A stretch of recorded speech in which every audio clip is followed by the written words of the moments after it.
I stood shivering before the door of the house I had paid off, dollar by dollar, through the peephole.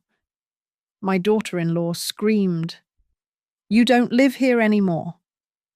That night, I thought I had only lost a roof over my head. I never expected to start a war fought with legal papers and dirty secrets. They thought I was just a helpless 62-year-old woman. They forgot that some houses have memories. And sometimes, the house chooses a side. My name is Evelyn Hartwell, and until 4 o'clock this afternoon, I was a 62-year-old widow living a quiet, respectable life in the suburbs just outside Spokane, Washington. I was the woman who baked cinnamon rolls on Sundays and kept her lawn trimmed to the exact quarter-inch regulations of the neighborhood association. Now, I am something else entirely. I am a woman standing on the wrong side of a locked door, listening to the wind howl through the eaves of a house that has my name on the deed, feeling the temperature drop along with my heart. The realization did not hit me all at once. It started with the key. I was balancing a heavy paper bag of groceries on my hip, the damp cold of the Pacific Northwest winter seeping through my wool coat. I slid my key into the lock, anticipating the familiar click that had welcomed me home for 30 years. Instead, metal ground against metal. The key stopped halfway. I pulled it out, frowned, and tried again. It was then that I noticed the hardware. The tarnished brass handle I had polished 1,000 times was gone. In its place sat a sleek, matte black smart lock, staring at me like an unblinking mechanical eye. Suddenly, the ring of white light around the doorbell camera flared to life. "What are you doing here?" The voice was distorted by the speaker, but the icy condescension was unmistakable. It was Harper, my daughter-in-law. Harper. I leaned closer to the device, confused. "The key isn't working. Did you change the lock? I have the milk for the chowder. You do not live here anymore." "Evelyn." Her voice was flat, devoid of the warmth she used to fake so well when she wanted me to watch the roast in the oven. "This is the home of my husband and me now. You are disrupting our routine. We need you to respect our boundaries." My chest tightened, a physical blow that knocked the breath out of me. Boundaries. "Harper, open this door. This is my house. Where is Lucas?" I pounded on the wood, the sound dull and heavy in the frigid air. "Lucas, Lucas. Are you in there?" The curtains in the living room window twitched. Through the glass, I saw him. My son. The boy I had raised alone after his father died. The man whose college tuition I had paid by working double shifts. He looked pale. He met my gaze for a second, then looked down at his feet. He did not come to the door. He cracked the window just an inch. "Mom, please," he whispered, his voice barely carrying over the wind. It isn't a good time. We will talk later. Talk later." I choked out, my hand freezing against the glass. "Lucas, let me in. I'm calling the police." Harper's voice cut through the speaker again, louder this time. "There is an elderly woman outside who appears confused and is attempting to force entry. I will tell them you are having a senile episode. Evelyn? Do you want the neighbors to see you being escorted away in a squad car?" I froze. Across the street. Mrs. Gable was already peering through her blinds. The shame was instant and hot, burning my cheeks despite the freezing wind. They were not just stealing my home. They were stealing my sanity. They were rewriting the narrative of who I was right there on my own front porch. I stepped back. My legs felt like water. I turned and walked down the driveway, My steps uneven. The paper grocery bag, weakened by the damp air and my trembling grip, tore open at the bottom. A carton of milk and 3 apples tumbled onto the concrete. I did not stop to pick them up. I left them there. A pathetic debris field of a life that had been dismantled in 10 minutes. I walked until my lungs burned, collapsing onto a metal bench in the small park at the end of the block. The sun was setting, casting long, bruised shadows across the neighborhood. From here, I could see my house. The lights in the living room flickered on, warm and inviting, a golden glow that I was now exiled from. How did this happen? How did I become a guest in the sanctuary I built to protect us from the storms? I wiped a single, cold tear from my cheek. They thought I was weak. They thought I was just a sad old woman who would fade into the background because she had nowhere else to go. Harper thought she had won because she held the new keys. But as I sat there, shivering, a different kind of cold settled in my gut. It was a familiar feeling, one I had not felt since I retired from the Northbridge Community Services Centre for 40 years. I sat across from weeping seniors, reviewing bank statements and legal documents, hunting down the children and caregivers who bled them dry. I was never just a clerk. I was a bloodhound for financial abuse. I looked at the glowing window of my house one last time. Okay, I whispered to the empty park, my voice steadying. If you want a war, then we will fight by your rules. Sitting on that freezing park bench, with the damp wood soaking through my trousers, my mind did not go to the police or the neighbours. It went back to the beginning. It drifted back to exactly 1 year ago, when the smoke damage at their apartment complex seemed like a simple twist of bad luck. They arrived with 3 suitcases and a fern that was already dying. Harper had hugged me then, smelling of lavender laundry detergent and gratitude. Oh, Mom Evelyn. She had gushed, her eyes wide and sincere. Thank you so much. We won't stay long, just until the insurance settles. It is so nice to have a backyard again. I really want to help out around here. Okay, let me earn my keep. It sounded so sweet. I felt needed. I did not see the knife she was holding. I only saw the smile. The invasion did not happen with a bang. It happened in inches. It started in the kitchen, my domain for 30 years. I came home from the market one Tuesday to find my spice rack rearranged. The mismatched jars I had collected over decades were gone, replaced by uniform glass containers with typed labels. I just thought it looked messy before, Harper said when I stared at the counter. We need to bring this house into the 21st century. Don't you think it is so much more efficient? I looked at Lucas. He was sitting at the island, eating a sandwich. He gave a small, uncomfortable shrug. Let her have this. Mom, she has an eye for design. It looks clean. I swallowed my annoyance. It was just spices. But then the photographs began to migrate.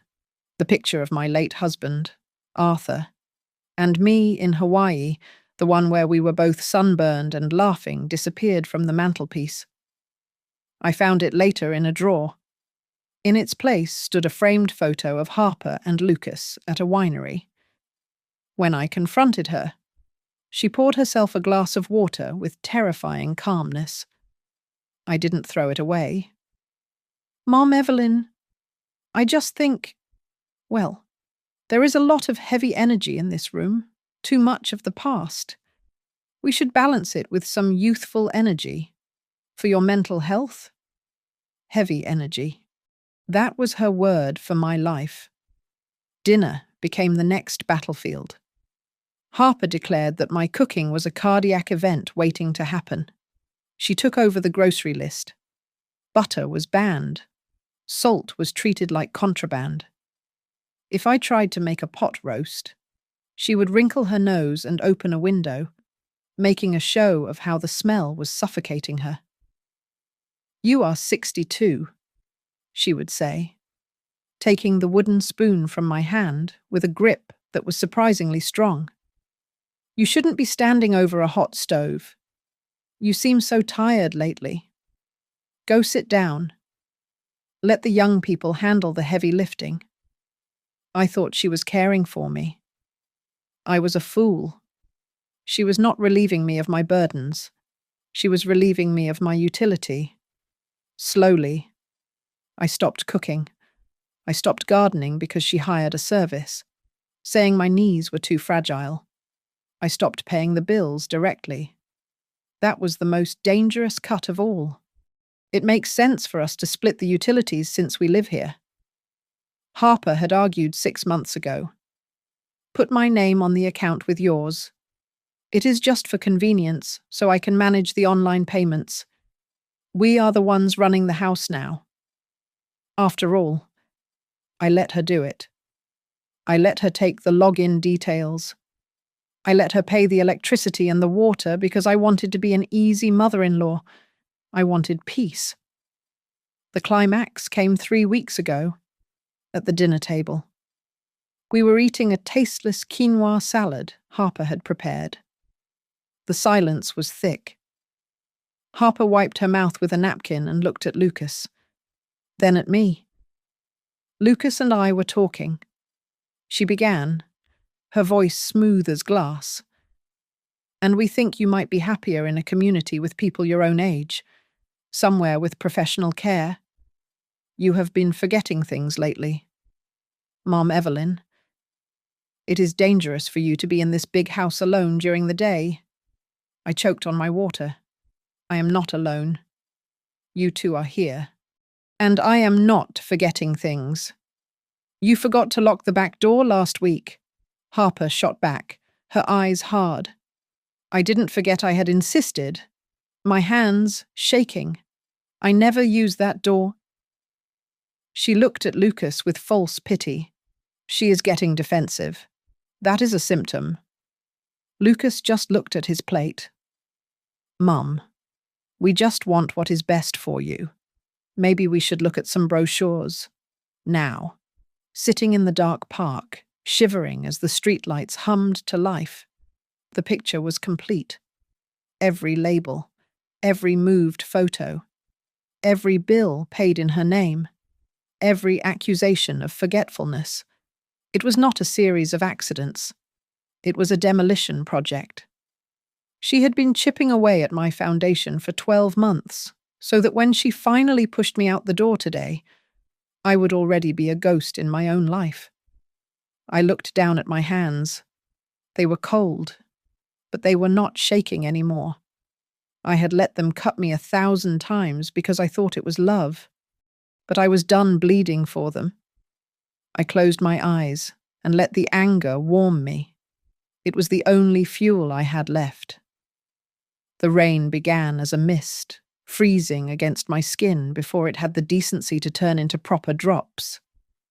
I sat on that metal bench, my thin wool coat absorbing the water like a sponge.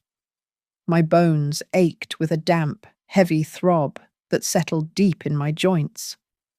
It was the kind of cold that makes you feel older than your years, the kind that whispers you are frail. I pulled my phone from my pocket. The screen was cracked at the corner, and the battery icon was a sliver of red, showing 10%.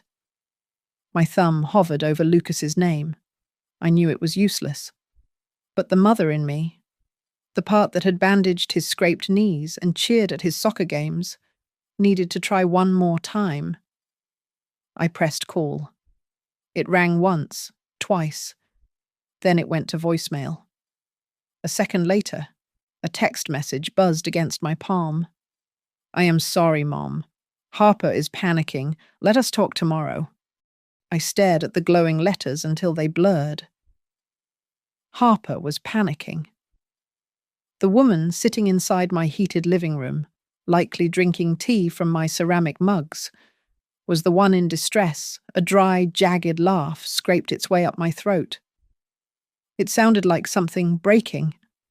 My fingers were stiff, but I typed my reply with precision.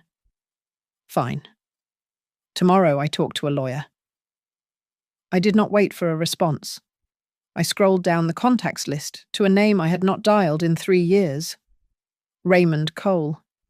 He was semi-retired now. But back at Northbridge, he was the only lawyer who hated financial predators as much as I did. He answered on the 4th ring, his voice raspy with sleep, or perhaps just age. Hello? Raymond, I said. My voice was steady, though my teeth were chattering. It is Evelyn Hartwell. Evelyn. A pause. Is everything all right? It is late. I need you to look up the title on my house, I said. I did not waste time with pleasantries. The rain was running down the back of my neck now.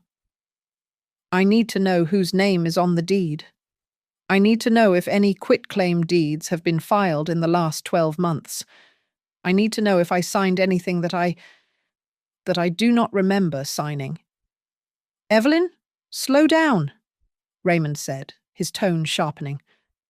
What is going on? Are you safe? I am locked out, I told him. My daughter-in-law changed the locks. She told me I do not live there anymore.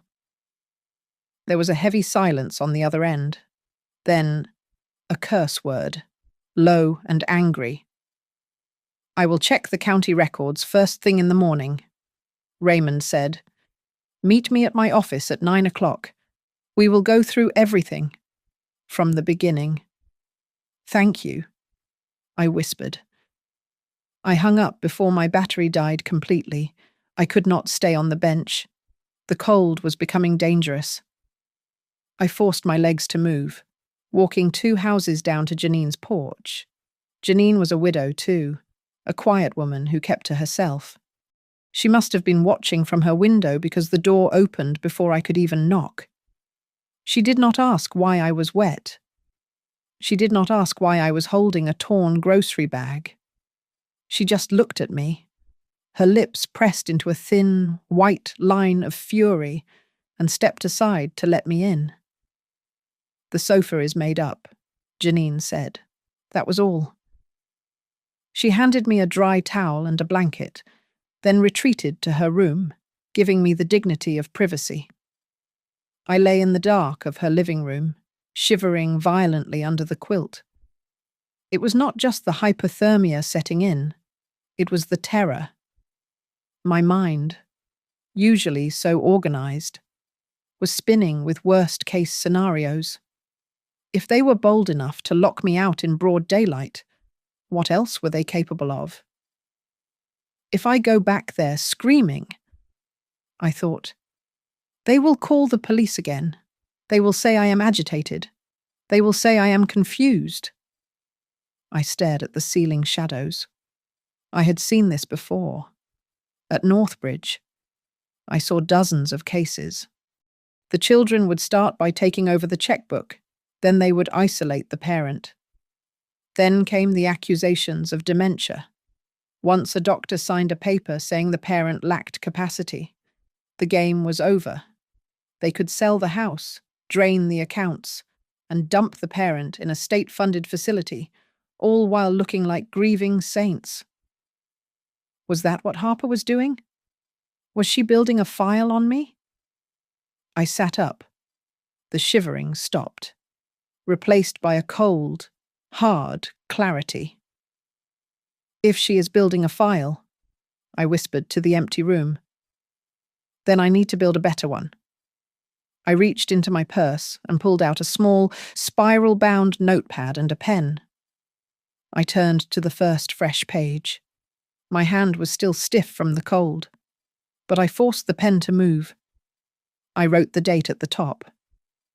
Then, I began to write. I wrote down the date Harper moved in. I wrote down the incident with the spice rack. I wrote down the time she claimed I forgot my medication. I treated my own life like a case study, stripping away the emotion and leaving only the facts. This was not a diary. This was evidence, and I was going to need every scrap of it. The next morning, at 9 o'clock sharp, I walked into Raymond's office. It was a cramped space above a bakery, smelling of stale coffee and old dust, a scent that immediately took me back to my days at Northbridge. The metal filing cabinets lining the walls were dented, and piles of manila folders covered every surface. To anyone else, it looked like chaos. To me, it looked like a battlefield I knew how to navigate. Raymond did not offer me tea. He sat behind his desk, grim-faced, and slid a document toward me. "The good news is that the deed is still in your name. Evelyn," he said, tapping the paper with a yellow-stained finger. "You are the sole owner. But there is a lien filed against the title. A management agreement." I picked up the paper. My eyes scanned the legal jargon, skipping the boilerplate to find the teeth of the contract. There, at the bottom of page 3, was my signature. It was shaky, written in blue ink. My stomach dropped. I remember this. I closed my eyes, the memory washing over me. It was a year ago, right after they moved in. Lucas had come to me with a stack of papers, breathless and smiling. "Mom, the county is offering a tax abatement for seniors, but the deadline is tomorrow. We can save $2,000 a year. Just sign here, here, and here." I had trusted him. I had signed without reading the fine print because he was my son. "It is a durable power of attorney clause triggered by incapacity," Raymond explained, his voice low. "It grants Lucas full authority to manage, lease, or mortgage the property if the primary owner you is deemed mentally unfit to make decisions. It does not take the house from you today, but it hands them the gun. Now they just need the bullet. The bullet being a diagnosis," I said, my voice cold. "Exactly." Raymond leaned back. "If they can get 2 doctors, or even a court order, stating you are suffering from dementia or cognitive decline, this document activates. They can legally lock you out for your own safety and sell the place to pay for your care." The puzzle pieces slammed into place. It was not just about making me feel useless. It was a campaign. I remembered the morning 3 months ago when I could not find my blood pressure medication.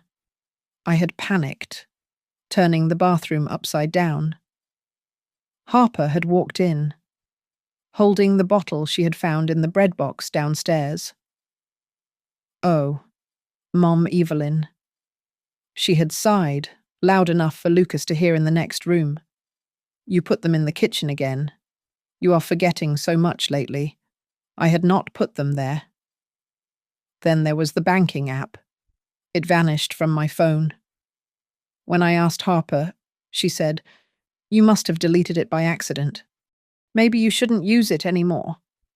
You might transfer money to the wrong person." "They have been staging it," I whispered, looking at my signature on the page. "Harper isn't just being mean. She is building a case history. She is manufacturing a senile old woman." Raymond nodded. "It is a classic play. So, we have 2 options. We can file to revoke this agreement immediately. It will be messy, and they will fight it, claiming you are doing it because you are paranoid, which fits their narrative. Or I asked, or we play harder." I looked at the document again. Revoking it was defense. I was tired of defending. I wanted to trap them in the very maze they built for me. "I want to draft a new estate plan," I said, my voice hardening. "I want a conditional transfer deed. I want to leave the house to Lucas, technically, but I want to attach a life estate clause with specific conditions. Conditions that govern who can reside there while I am alive, and even after. Raymond raised an eyebrow. You want to rule from the grave? No, I said. I want to rule from right now. I want a clause that says, if I am ever deemed incapacitated. The property management transfers to a neutral third-party trustee, you, not a family member. And I want a clause that says, if the property is sold or rented, 100% of the proceeds go to a charity, not to my heirs. Raymond whistled low. That cuts Harper out of the money completely. If she puts you in a home, she gets nothing. If she sells the house, she gets nothing. And I want one more thing, I added, leaning forward. A residency clause. Lucas inherits the title only if he resides in the house. Alone. Or with blood relatives only. For a probationary period of 5 years. Raymond stared at me for a long moment, then a slow, crooked smile spread across his face. You are trying to divorce them without filing the papers. You are making the house toxic to her. She wants the house I asked. She can have the house, but she cannot have the money, and she cannot have the control. Let us see how much she loves my son when he comes with a mortgage and 0 equity. Raymond pulled a fresh legal pad toward him. I always liked you. Evelyn. You don't bark. You bite. When I left the office an hour later, I was carrying a red folder tied with a white string. Inside were the drafts of my counterattack. It felt heavy in my hand, but good heavy, like a weapon. I wasn't holding a shield anymore. I was holding a knife, thin and sharp, ready to cut the invisible noose they had slipped around my neck. I walked out into the sunlight. I was not a confused old lady. I was the landlord, and eviction notice was coming. I returned to the house with Janine by my side, not as the owner storming the castle, but as a penitent supplicant. I stood on the doormat and pressed the doorbell, waiting like a visitor. It was the hardest thing I had ever done, swallowing my pride until it tasted like bile in my throat. Harper opened the door. She did not look relieved. She looked triumphant. She wore a sympathetic expression that did not reach her eyes, pitching her voice loud enough for Mrs. Gable across the street to hear clearly. Oh, Mom Evelyn, we were so worried. We just want to ensure your safety. Wandering off like that. It is not like you. I lowered my head, clutching my purse with both hands to hide the fact that they were steady. I know. Harper. I am sorry. I think I was just confused. The cold weather. Perhaps. I have been feeling so much pressure lately. Maybe you are right. Maybe I am too old to manage everything. Harper's smile widened, sharp and predatory. We can work it out, but we need to make some changes, for everyone's peace of mind. The first change was my exile. I agreed, with a trembling voice, to move my things to the finished basement. It was a perfectly livable space, usually reserved for guests, but the symbolism was clear. I was being demoted. I was literally being put underground. It will be quieter for you down there, Harper said as she watched me carry a box of books down the stairs. Less stimulation, better for your nerves. Once I was settled, she came down with a single sheet of paper. It was typed. She called it a cohabitation agreement. Since we are all adults here, she said, handing it to me. We need ground rules. I pretended to squint at the paper. The rules were insulting. No visitors without prior approval. No use of the kitchen after 8 in the evening. Noise levels to be kept at a minimum. It was not an agreement. It was a prison schedule. I folded the paper slowly. My eyes are so bad today. I lied, patting my pocket. I will have to ask my old friend from Northbridge to read this over for me. You remember her, don't you? She handles elder rights contracts. She explains things so clearly. Harper froze. Her hand twitched at her side. The word Northbridge hung in the air between us. She knew I used to work there. She knew what kind of lawyers and social workers came out of that building. That won't be necessary. Mom, she said, her voice tight. It is just a draft. We can discuss it later. She retreated upstairs, and I allowed myself a small, cold smile. The next phase involved set dressing. If they wanted a senile old woman, I would give them an Academy Award performance. I began to stage little accidents. I would sit at the dinner table and stare blankly at a fork, then pick up a spoon to cut my meat. I would leave the radio in the living room, playing static on a low volume, and walk away. She left the radio on again. I heard Harper whisper to Lucas one evening. She doesn't even notice the noise. It is getting worse. Lucas, I made sure they saw these slips. I made sure they wrote them down. But in the shadows, I was razor sharp. When Harper left for work at 8 in the morning, I was on my laptop. I paid my bills. I checked my bank statements. I emailed my investment broker. I created a digital paper trail of absolute competence, time-stamped and undeniable. Every transaction proved that the woman who forgot to turn off the radio was perfectly capable of managing a diversified portfolio. I also installed my own security system. I hid a small digital voice recorder, one I used to use for client dictations, behind the flour jar on the kitchen counter.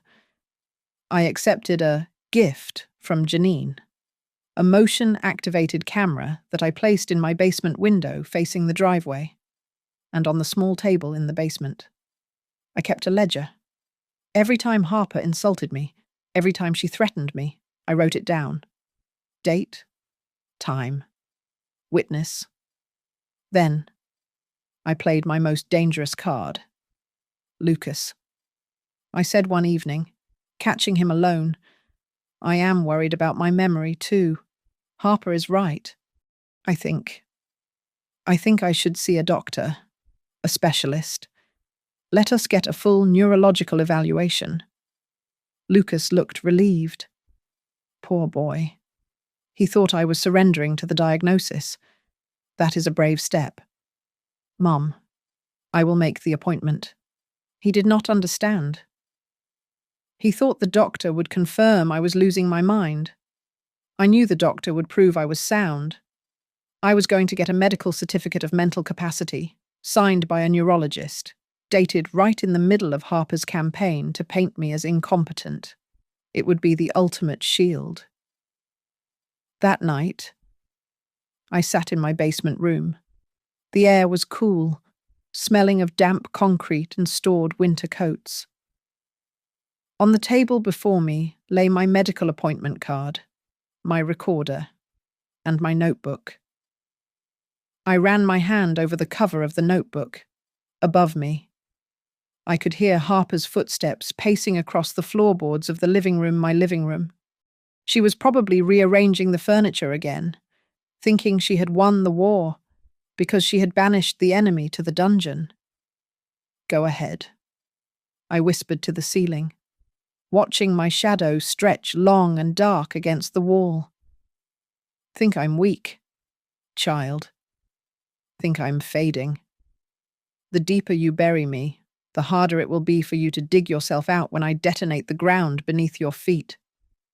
It happened on a Tuesday morning, the kind of chaotic rush that breeds mistakes. Harper was running late for a client meeting. She grabbed her coat, spilled coffee on her blouse, cursed loudly, and ran out the door to change, leaving her laptop open and glowing on the kitchen island. I was supposed to be in the basement, adhering to the invisible boundaries she had drawn, but I was thirsty, or rather, I was patient. I walked into the kitchen, my slippers silent on the hardwood. The screen was bright against the grey morning light. It was her work email inbox. I did not touch the trackpad. I knew better than that. Digital trespassing would give her leverage, and I was not in the business of handing out ammunition. Instead, I leaned in, adjusting my glasses. My eyes scanned the subject lines with the speed of a woman who had spent 40 years reading fine print. Authorization for account access. Mrs. Gable. Beneficiary adjustment request. Estate of A. Miller.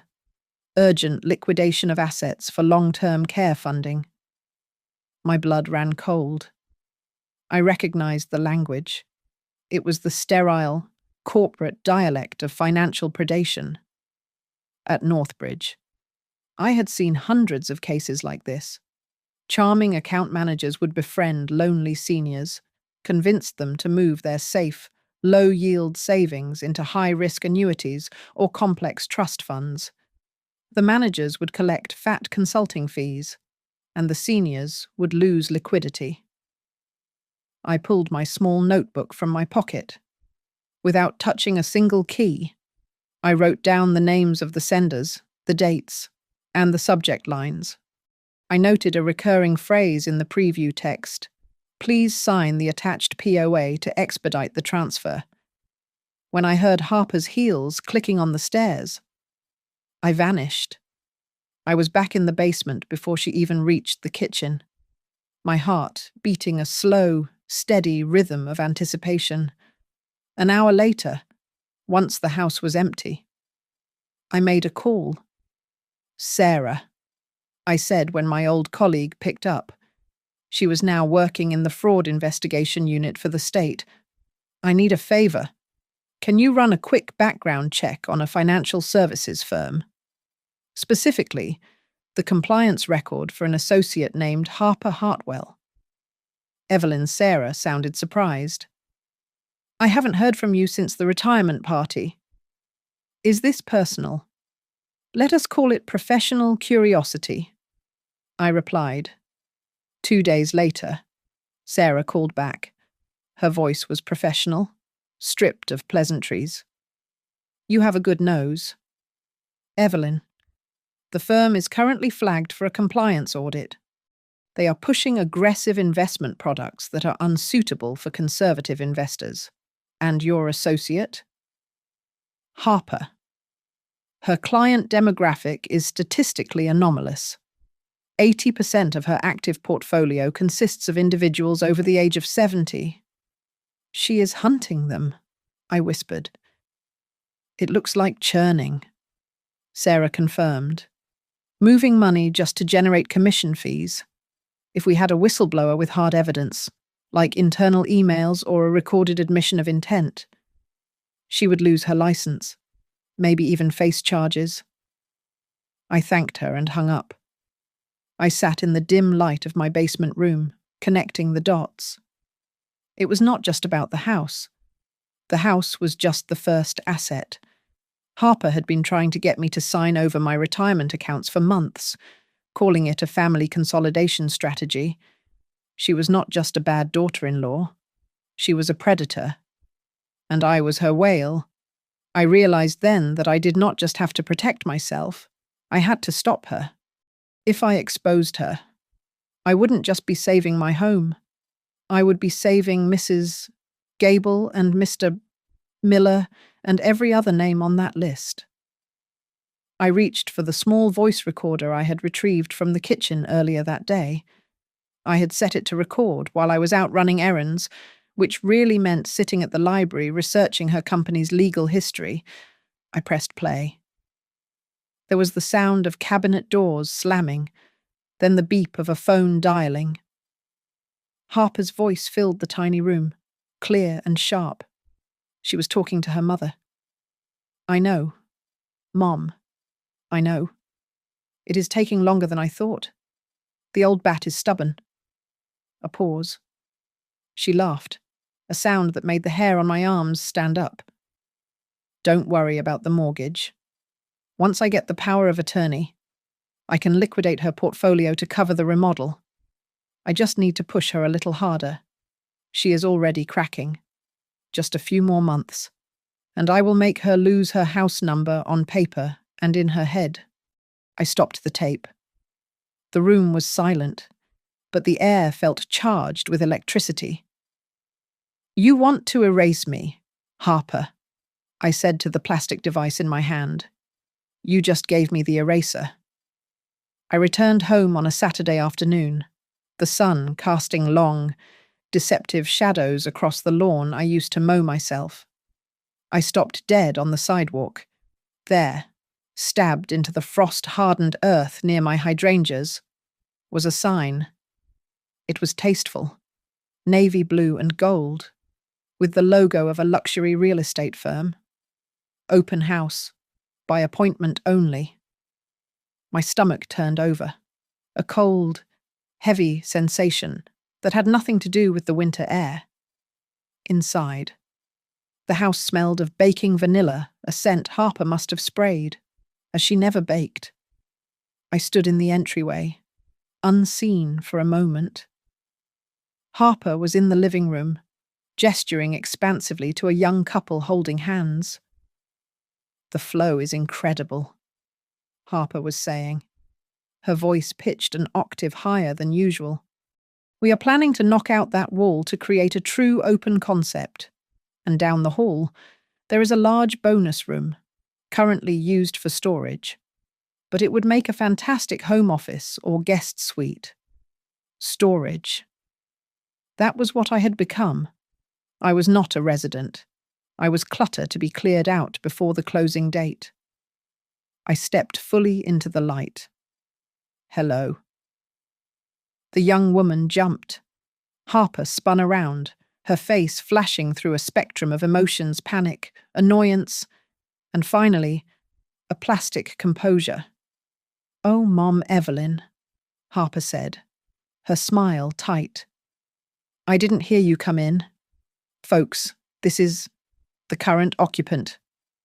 She ushered the couple out the back door to see the yard, casting a glare at me that promised retribution. I waited in the kitchen.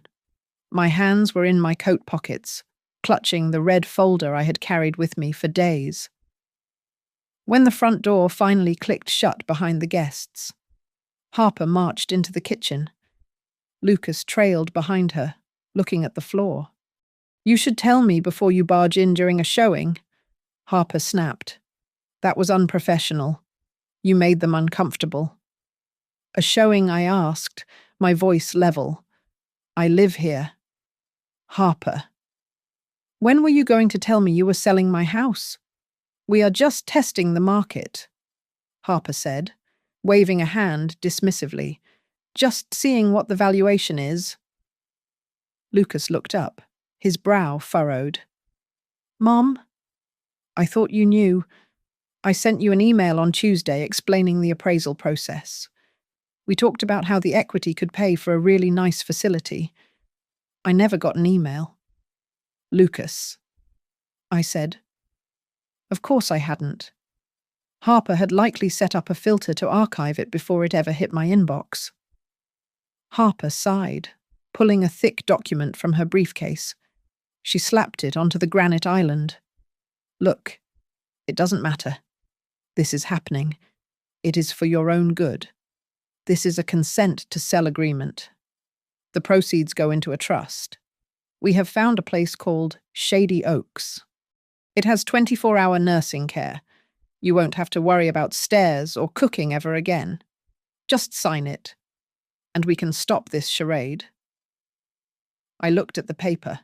It was a death warrant for my independence, dressed up in legal margins. "No," I said. "No." Harper laughed.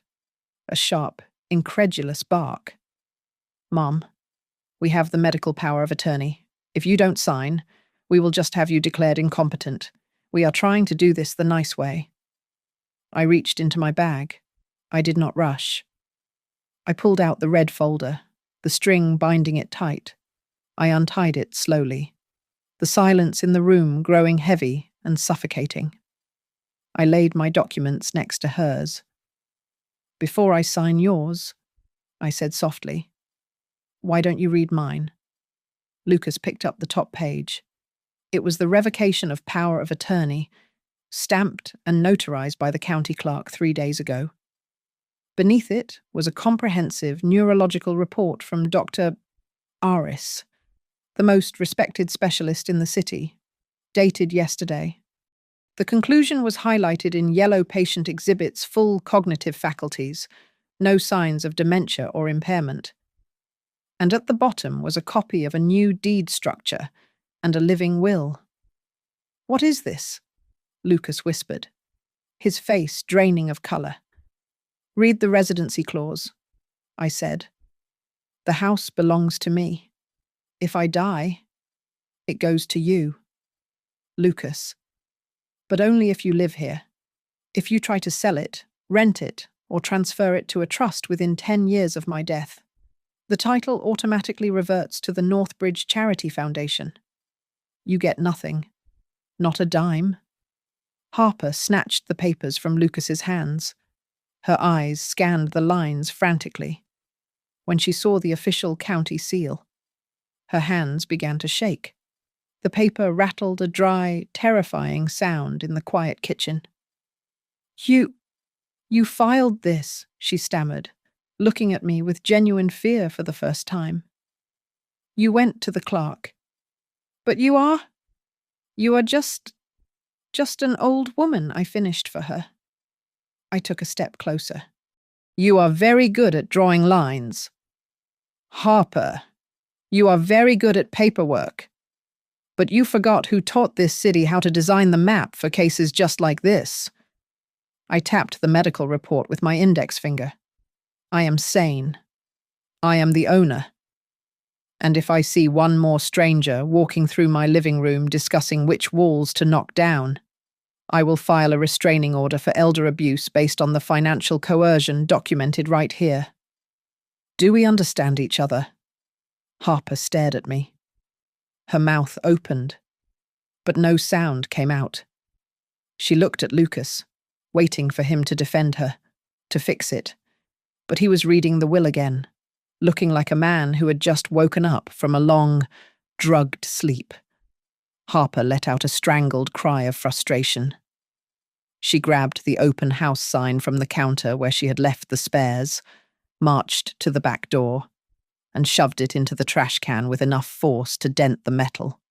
She stood there for a moment, gripping the rim of the bin, her knuckles white. She was trembling. She realized, perhaps for the first time, that the house was not an asset she could liquidate. It was a fortress, and I had just pulled up the drawbridge.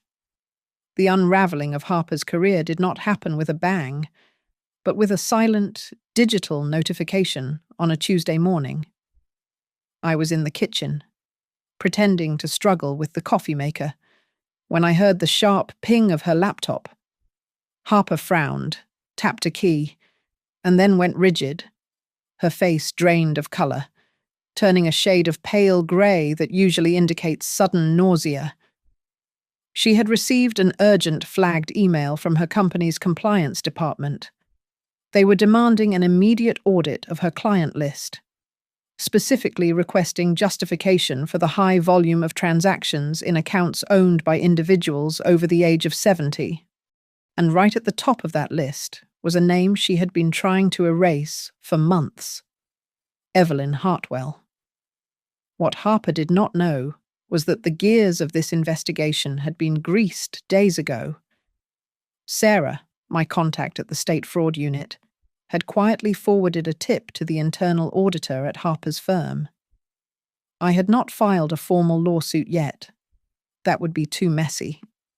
Instead, I had simply provided Sarah with the recording I made in the kitchen 2 weeks prior, the one where Harper aggressively pushed me to liquidate my government bonds into a high-yield private trust under her sole control. "It is standard procedure. Mom," she had said on the tape, "you need to authorize me so I can bypass the waiting periods." In the financial world, that sentence is a confession of intent to bypass fiduciary duty. Panic makes people sloppy. Harper spent the next hour pacing the living room, frantically typing on her phone. She was trying to draft a defense to her manager, a man named Raymond. In her haste, her thumb slipped. Her email auto-completed the name Raymond. But instead of selecting her boss, it selected the most recent Raymond, who had emailed her regarding the house dispute, Raymond Cole, my lawyer. Raymond forwarded the email to me within 5 minutes.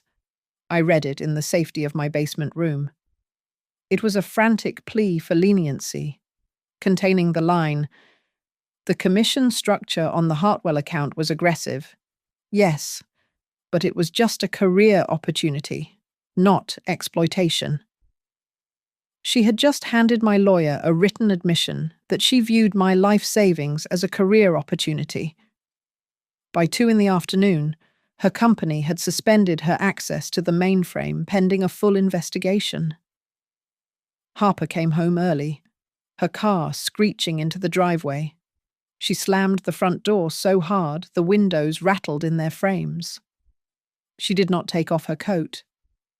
She marched straight to where I was sitting in the armchair, reading a book. "You did this," she hissed. Her eyes were red-rimmed and wild. "You went behind my back. You ruined everything." Lucas ran into the room, looking terrified. "Harper, what is going on?" "Your mother." Harper screamed, pointing a shaking finger at me. "She reported me. She sent them my files. They locked me out of the system." "Lucas, they are talking about a license suspension." I closed my book calmly. "I did not report you, Harper. I simply ensured the truth was available. If your business practices were ethical, you would have nothing to worry about." "Ethical?" She laughed, a shrill, hysterical sound. "You think you are so innocent. You pushed me to this. We needed the money for the renovations. We needed the equity." The room was dead silent, save for her heavy breathing. I glanced at the mantel, where my digital recorder was hidden behind a ceramic vase, its red light blinking steadily. "So you admit it," I said softly. "You were trying to take the house money." "Of course I was," Harper shouted, losing all control. "And if you had just signed the papers like a normal person, I wouldn't have had to spend 6 months making you look like you were losing your mind. I wouldn't have had to fake the dementia scare just to get power of attorney." The air left the room.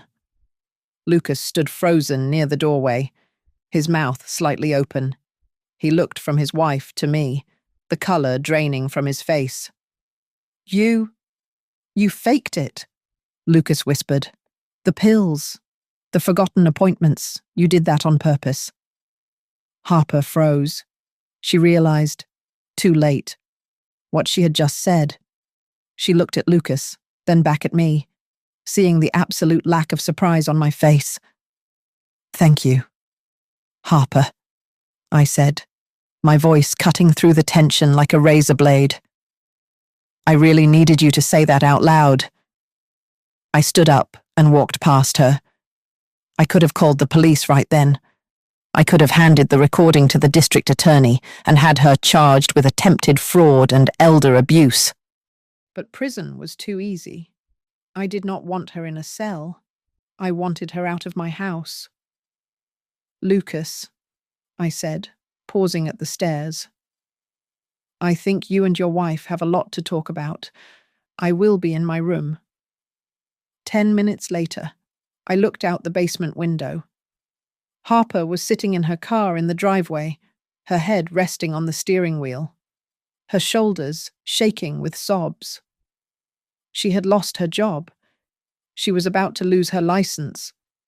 And inside the house, her husband was finally asking himself the question he should have asked a year ago. I watched her cry. I felt no pity. I only felt the cold satisfaction of a balance sheet finally beginning to zero out. The war was not over, but the enemy was broken. Now. It was time to evict her. The silence in the house was heavy, distinct from the tension that had suffocated us for months.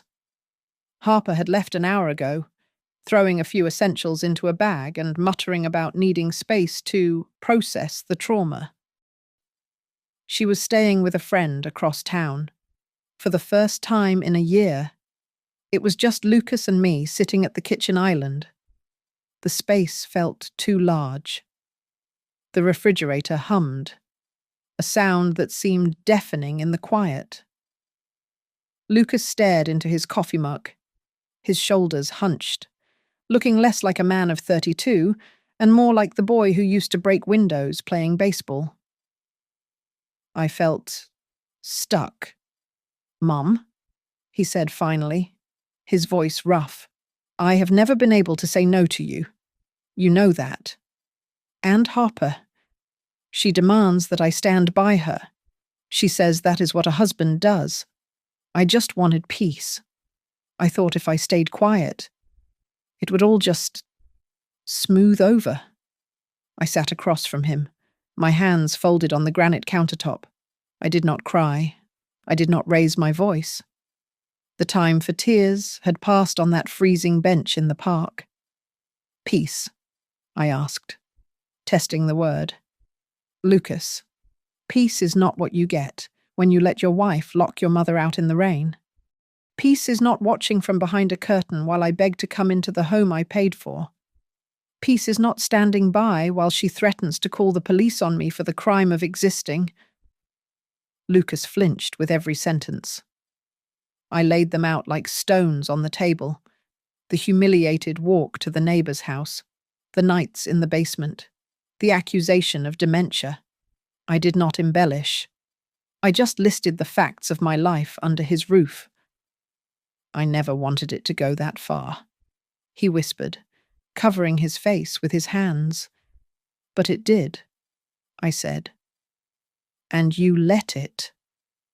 I reached into the pocket of my cardigan and pulled out a single sheet of paper, the summary of my new will, and placed it before him. "This house," I said, my voice steady, "will be yours when I am gone. But there is a condition. As long as I am breathing, you will never again sign a paper, speak a word, or make a move to remove me from it. You do not own me, Lucas, and you do not own this roof." He read the document, his eyes red-rimmed. "And if I want Harper to live here, if we want to try again, then she respects two things." I answered immediately. 1, this is my house. 2, I am not invisible. I do not disappear to make her comfortable. If she can live with that, she is welcome. If she cannot, I let the sentence hang there. Then, I placed 2 white envelopes on the table. "Option A," I said, tapping the left envelope. "A cohabitation agreement, strict rules, respect, boundaries. She apologizes, and we try to live like adults." I tapped the right envelope. "Option B, a check for $5,000, enough for a deposit and first month's rent on a nice rental across town. A separation of households."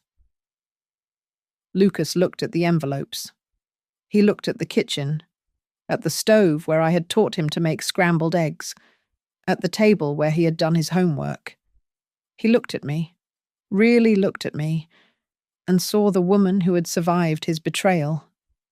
He knew. He knew Harper would never sign option A. She would never accept being a guest in a kingdom she thought she had conquered. Slowly, his hand moved. He picked up the right envelope.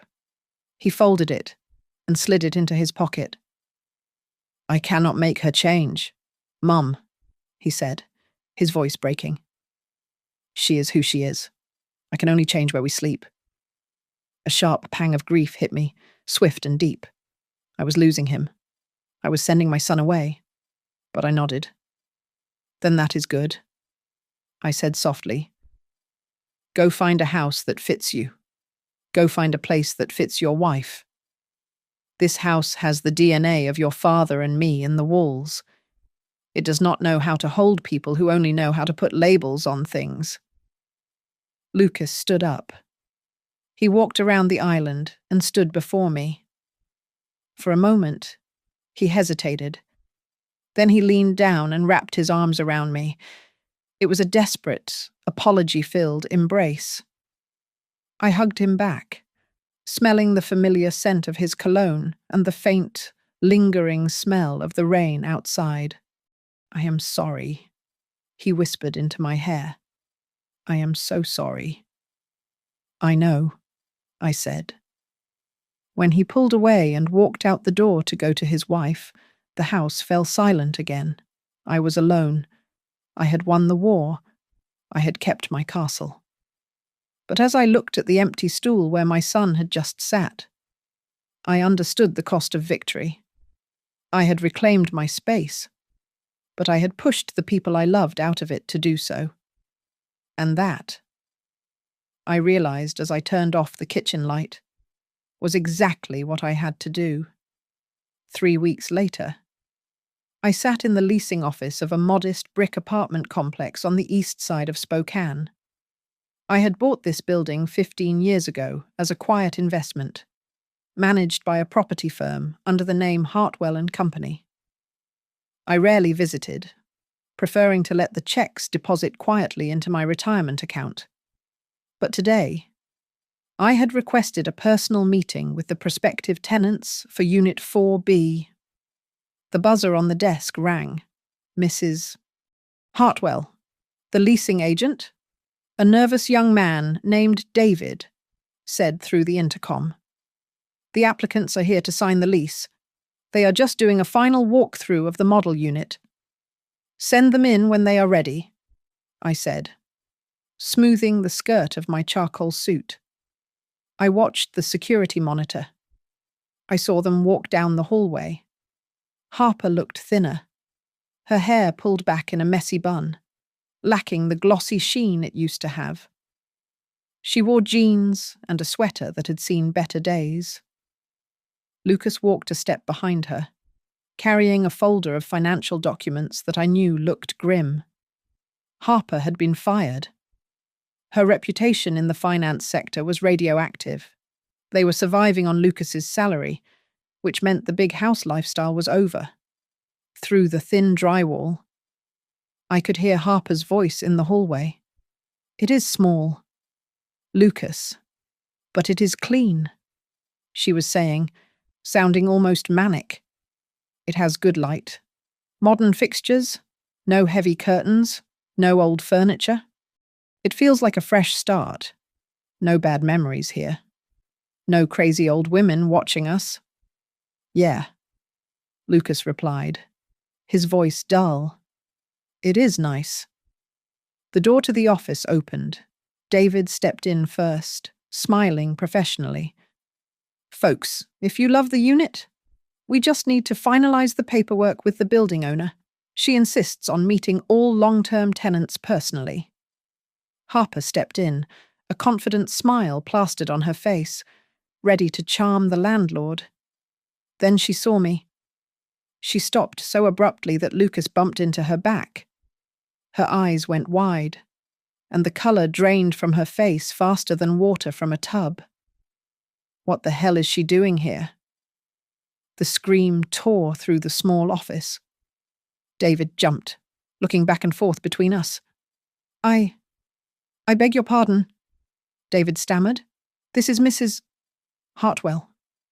She owns the building through her holding company. Harper grabbed the doorframe for support. No, that is impossible. She is just a housewife. I was never just a housewife. Harper, I said, remaining seated. My voice was calm, the voice of a woman who had signed thousands of documents in her life. I was a woman who prepared for the future. Something you should have tried. Lucas looked at the floor, unable to meet my eyes. He knew. He had probably suspected it the moment he saw the address, but he had been too cowardly to tell her. "Sit down," I commanded. Harper looked at the door, then at Lucas, then at the chair. She had nowhere else to go. Their credit score had taken a hit when they broke the lease on their luxury cars. This was the only building that had approved their application. She sank into the chair, looking small and defeated. "You want a modern home?" I asked, sliding the lease agreement across the mahogany desk.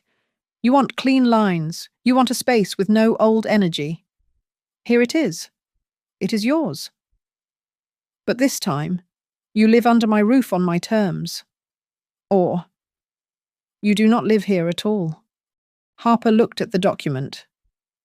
It was a standard lease, but I had added an addendum. Clause 14, Section B. "Read it," I said. Harper's eyes scanned the page. Her lips moved silently as she read the bold text. "Tenant agrees to a zero-tolerance policy regarding financial exploitation of any resident within the complex. Tenant agrees to a mandatory code of conduct regarding respect for elderly neighbours. Any violation of these terms will result in immediate eviction and forfeiture of the security deposit." It was a mirror. I was holding up a legal mirror to her soul. You put this in here for me," Harper whispered, her voice trembling with rage and humiliation. "Is this what this is? Revenge? You bought a building just to trap me. I bought this building before you even met my son." I corrected her. "And this isn't revenge. Revenge is emotional. This is business. This is a lesson. Harper, you tried to lock me out of my own life. You tried to erase me. Today, I am opening a door for you, but I need you to understand that every action has a return address." I uncapped a heavy, expensive pen and placed it on top of the paper. "Sign it," I said, "and you have a home. Don't sign it, and you can explain to your husband why you are sleeping in your car tonight." Harper stared at the pen. She looked at Lucas, waiting for him to save her, to storm out in protest. But Lucas just sat there, staring at his hands, silent. He had made his choice weeks ago. He was tired of fighting. Harper looked back at me. The arrogance was gone. The condescension was gone. For the first time, she wasn't looking at a mom or a victim. She was looking at a landlord. She was looking at the woman who held the keys. Her hand shook as she reached for the pen.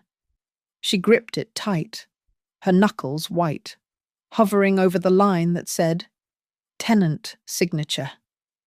She looked at me one last time, her eyes wet, realizing that she had never really known who she was fighting.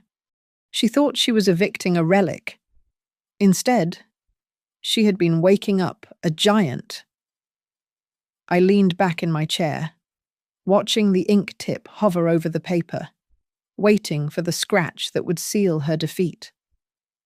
"Go ahead, dear," I said softly. "Welcome home. Thank you so much for listening to my story. I would love to know where you are tuning in from. So please drop your city or country in the comments below so we can chat and share our thoughts. If you enjoyed this ride, please subscribe to Grandma's Family Diary, hit that like button, and give us a hype to help this story reach more people.